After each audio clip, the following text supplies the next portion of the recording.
এইখন মানে বিয়া পাতাকেইটাহে গম পায় কি হৈ থাকে বিয়াখন পাতালৈকে ঠিকেই থাকে তাৰ পিছৰখিনি অকণ বেলেগ মানে পুৰুষ দুই প্ৰকাৰৰ থাকে পুৰুষ দুই প্ৰকাৰ মানে পুৰুষ দুই প্ৰকাৰৰ থাকে অঁ জীৱিত আৰু অবিবাহিত অঁ যিসকল বিবাহিত তেওঁলোক জীৱিত লিষ্টত নপৰে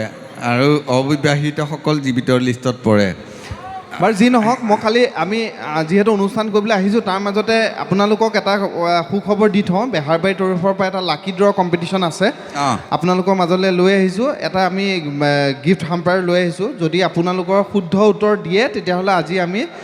এই অনুষ্ঠানৰ মাজতে সেইজন ডেকাক আমি পুৰস্কাৰটো দিম আৰু তেওঁক আমি বেহাৰবাৰীত অভিনয় কৰাৰ এটা সুযোগ দিম এতিয়া মই 3টা মাত্ৰ প্ৰশ্ন কৰিম যদি আপোনালোকে কোনোবাই প্ৰশ্নটো শুদ্ধ উত্তৰ দিব পাৰে তেতিয়াহ'লে আপোনালোকক মই পুৰস্কাৰটোও দিম আৰু প্লাছ আমি বেহাৰবাৰীতো তেওঁৰ নামটো অকণমান উল্লেখ কৰি দিম এতিয়া মই প্ৰশ্নকেইটা সুধিব পাৰোঁ নেকি খালি প্ৰশ্নকেইটা ভালকৈ শুনি পেলাই উত্তৰ দিব দেই নে গাৰ্গদা গাৰ্গদা আছে বাৰু মই অনুষ্ঠানটো চলাই যাওঁ আপোনালোকে ভালকৈ শুনিব যোনে 3টা প্ৰশ্নৰ সঠিক উত্তৰ দিব পাৰে তেতিয়াহ'লে তেওঁক আমি নামটো বেহাৰবাৰীত উল্লেখ কৰাৰ লগতে আমি তেওঁক এটা এপিছ'ড শ্বুটিং কৰাৰ সুবিধা দিম আৰু লগতে এটা আমি পুৰস্কৃত কৰি থৈ যাম ইয়াতে দেই এটা আমাৰ প্ৰথম প্ৰশ্ন যে আমি পুলিচলৈ ভয় কৰোঁ হয়নে আমি পুলিচলৈ ভয় কৰোঁ পুলিচে কালৈ ভয় কৰে নাই নাই সম্পূৰ্ণ ভুল উত্তৰ ভালকৈ চিন্তা কৰি দিয়ক নাই নাই নাই নাই নাই নাই এইটো মই কৈ দিছোঁ আপোনালোকে নোৱাৰিব পাৰে শুনক police DGP DIG OC IC যি নহওক মানে সুশান্ত দা হ'লেও যি নহওক কিন্তু পুলিচে ঘৈণীয়েকলৈ ভয় কৰিবই হয়নে নহয় এইটো উত্তৰ নোৱাৰিলে বা যি নহওক এইটো মই কৈ দিছোঁ আপোনালোকক আৰু 2টা প্ৰশ্ন আছে সেই 2টাৰ উত্তৰ পাৰিলেও হ'ব হয়নে নহয় মই শুদ্ধ উত্তৰ দিছোঁ পুলিচ যিমান ডাঙৰ অফিচাৰে নহওক কিন্তু ঘৈণীয়েকলৈ ভয় কৰিব ঘৈণীয়েক কিন্তু বেলেগ বাঘ ঘৰলৈ গ'লে কিন্তু মেকুৰ নিচিনাকৈ থাকিব লাগিব মানে বাহিৰত যদি আপুনি দিছে নেকি আপোনাৰ নামটো গীতা কোঁৱৰ গীতা বাইদেউলৈ এটা হাত চাপৰি দি দিয়ক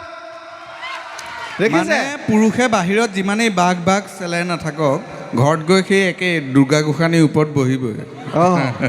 আৰু আৰু গীতা বাইদেউ নিজে উদাহৰণটো দিছে মানে গীতা বাইদেউ সেই টংটো আছে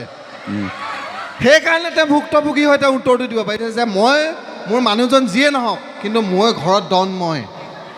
হয়নে এতিয়া আমাৰ দ্বিতীয়টো প্ৰশ্ন প্ৰথম প্ৰশ্নটো যি নহওক গীতা বাইদেউলৈ গ'ল দ্বিতীয় প্ৰশ্নটোৰ উত্তৰটো আপোনালোকে দিবলৈ চেষ্টা কৰিব ভালকৈ শুনিব ডেকাখিনিকো কৈছোঁ দেই অসমত এনেকুৱা এবিধ দ্ৰব্য আছে এনেকুৱা এটা বস্তু আছে যিটো বস্তু খালে মানুহ বুঢ়া নহয় ঐ কৈ দিলে দেখোন হাতটো লাগি দিয়ক সঁচাকৈ শুদ্ধ তই কি নাম তোমাৰ এইফালে আছ দীপাংকৰ শইকীয়া কলিতা এই দীপাংকৰলৈ এটা হাত চাপৰি দিয়কহে তেওঁ শুদ্ধ উত্তৰ এটা দিছে আৰু এটা কুৱেশ্যন কিন্তু দিব লাগিব উত্তৰটো যদি পাৰা তেতিয়া কিন্তু সঁচাকৈ তুমি উইনাৰ বুলি ঘোষণা কৰিম যে অসমত বুলি নহয় মই ভুলকৈ কৈছোঁ যে ভাৰততে হওক বা পৃথিৱীতে হওক মদ যদি আপুনি বেছি সেৱন কৰে তেতিয়াহ'লে বুঢ়া হ'ব নালাগে ডেকাতে যায়গৈ হয়নে খালেও অকণ জোখত খালে ভাল আৰু মিঠা পায় ৰঙা পায় খাই দিলে নহ'ব আচলতে ন চাহো ৰঙা বাৰু কিন্তু বা যি নহওক এটা আমাৰ তৃতীয় প্ৰশ্নটোলৈ গৈছোঁ আৰু শেষ প্ৰশ্ন যদি এইটো প্ৰশ্নৰ উত্তৰ পাৰে তেতিয়াহ'লে আমি গিফ্টটো দিব পাৰোঁ ডেকাখিনি ৰেডি নে তৃতীয় প্ৰশ্নটো হ'ল বিউটি বাইলুঙৰ কমৰৰ চাইজ কিমান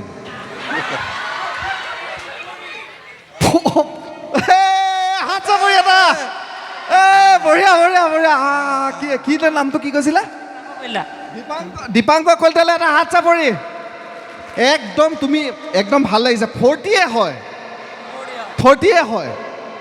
একদম ভাল লাগিছে আমি তেওঁক এটা এপিছ'ডত এক্টিং কৰাম আৰু গিফ্টটো আমি এতিয়া গিফ্টটো কি আনিছোঁ আপোনালোকক দিম তাৰ আগতে আমাৰ অলপ ক'ব লগা আছে ছোৱালী মানুহৰ অভিনয়টো মুখলৈ চাব লাগে নে কঁকালত চাব লাগে হা ছোৱালী এজনী শকত হ'ব পাৰে মুখখনটো তাই ধুনীয়া ন এই ধুনীয়া মুখখন থাকোঁতে তুমি কঁকালটোলৈ কেলৈ চোৱা নাপায় নহয় ছোৱালীকেইটা হয়নে নহয় মই চালোঁ ডেকাখিনি মনটো কেনেকুৱা আমাক গিফ্টটো কেনেকুৱা পালে ভালনে এইটোৱে আছিল গিফ্টটো তাৰ মনটো জুখি চাইছোঁ বাৰু ধন্যবাদ আপোনাৰ নামটো আমি বেহাৰবাৰীত ক'ম দীপাংকৰজী কলিতা মই ক'ম দেই ধন্যবাদ ধন্যবাদ যোৱা বেয়া নাপাবা খালি ধেমালি কৰিছোঁ ভাল লাগিলে নাই আমাৰ কুইজটো অঁ ধন্যবাদ এতিয়া আমি আহিলোঁ আমাৰ গানৰ কথাখিনি গানৰ তো গান শিকিবলৈ আমি উজনিৰ পৰা নামনিলে চবলৈকে গ'লোঁ উজনিৰ ফালে আহি পেলাই দাদা এজনক ক'লোঁ বোলো দাদা যেনে তেনে গান এটা আমাক শিকাই দিয়ক তো দাদাজনে আমাক গান এটা শিকালে বোলে সাঁতুৰিব পাৰি বুলি আগ জানো সাঁতোৱে পাহৰিব পাৰি বুলি মৰম জানো পাহৰে মই বোলো অকণমান প্ৰনাউন্সিয়েশ্যনত গণ্ডগোল আছে আমি নামনি অসমৰ ফালে গ'লোঁ নামনি অসমত গৈ দাদা এজনক ক'লোঁ বোলো কিবা বিহু এফাকি শিকাই দিয়ক নামনি দাদাজনে আমাক বিহু শিকালে বসন্ত আইছি কুলিয়ে মাছি গছে বনে পাখা মেলছি বসন্ত আইছি কুলিয়ে মাছি গছে বনে পাখা মেলছি গছে বনে পাখা মেলছি কলিজাতে ওলাই মাটিত পৰছি কলিজা ৰঙা জবা ফুল ফুলিছে হাল্লা লীলা হে হে হেয়া হেই মই বোলো নাই এনেকৈ ইয়াত গান শিকা ভাল নহ'ব চিধা বলিউড গৈ পালোঁগৈ বলিউডত গৈ অমিতাভ বচ্চনক ক'লোঁ মই বোলো অমিতাভজী আমি অসমৰ পৰা আহিছোঁ আমাক গান এটা শিকাই দিয়ক বোলে কোনটো গান মই বোলো সেই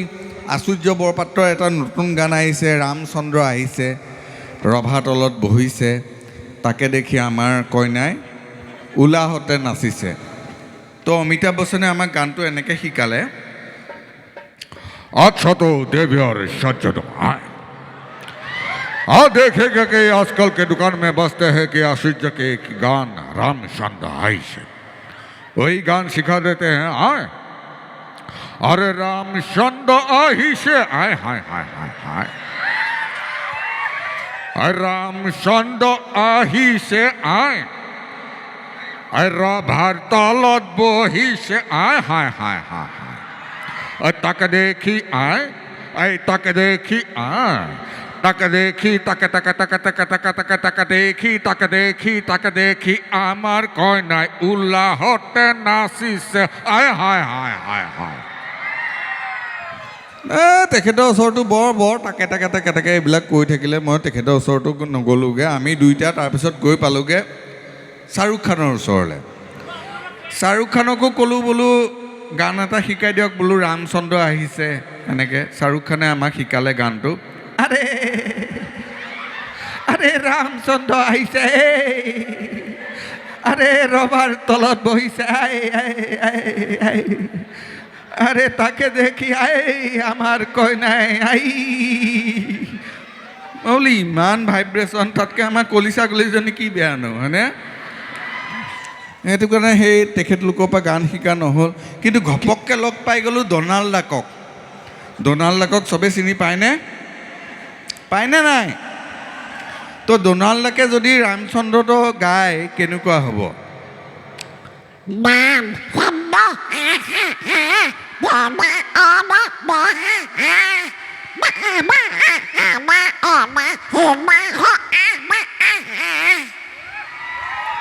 মই বোলো নাই তেনেকৈ নহ'ব তাৰপিছত মই বোলো নাই আমি সেই থলুৱা ওজাপালিৰ সুৰত আমি দুইজনে গান এটা বনাই ল'লোঁ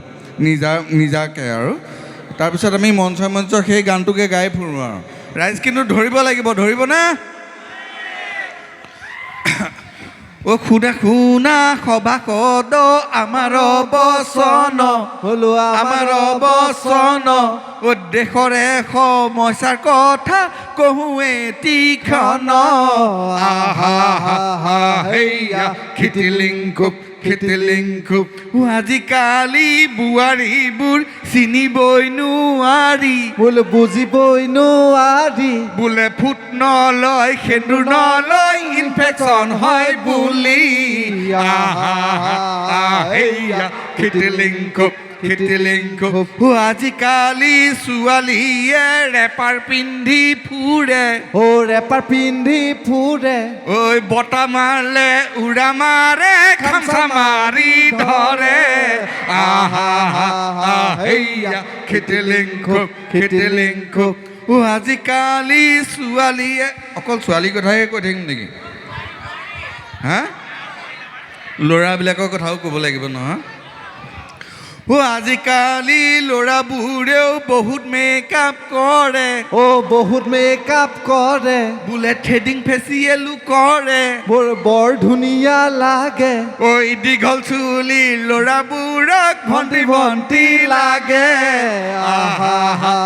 হেয়া খিটিলিং খুব আজিকালি ছোৱালীয়ে জিন্সৰ লং পেণ্ট পিন্ধে জিন্সৰ লং পেণ্ট পিন্ধে ঐ ভৰি লৈনো কিনো চাবা জেউৰা খৰি হেন লাগে হেয়া খিটিলিং খুব এনেদৰেই চলে যদি দেশৰ ৰীতি নীতি দেশৰ ৰীতি নীতি সংস্কৃতি লোপ পাব আমাৰ হৈব ক্ষতি হেয়া খিটিলিং খুব হেয়া খিটিলিং খুব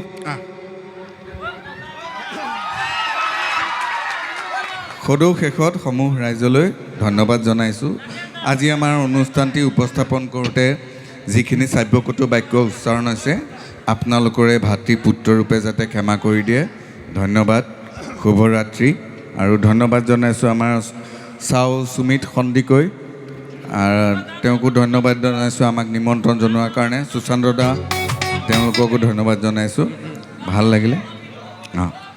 ধন্যবাদ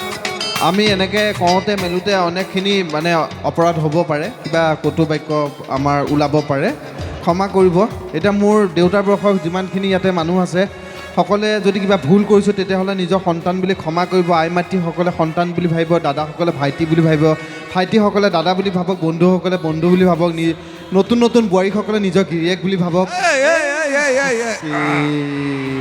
বেয়া নাপাব এনেই ওলাই গৈছে মুখৰ পৰা সেইটো নাভাবিব মই বিয়া পতা যি কি নহওক যদি আমাক ক'ৰবাত কওঁতে মেলোতে অকণ অপৰাধ হৈছে ক্ষমা কৰিব শুভৰাত্ৰি পুনৰবাৰ লগ পোৱা প্ৰতিশ্ৰুতি ধন্যবাদ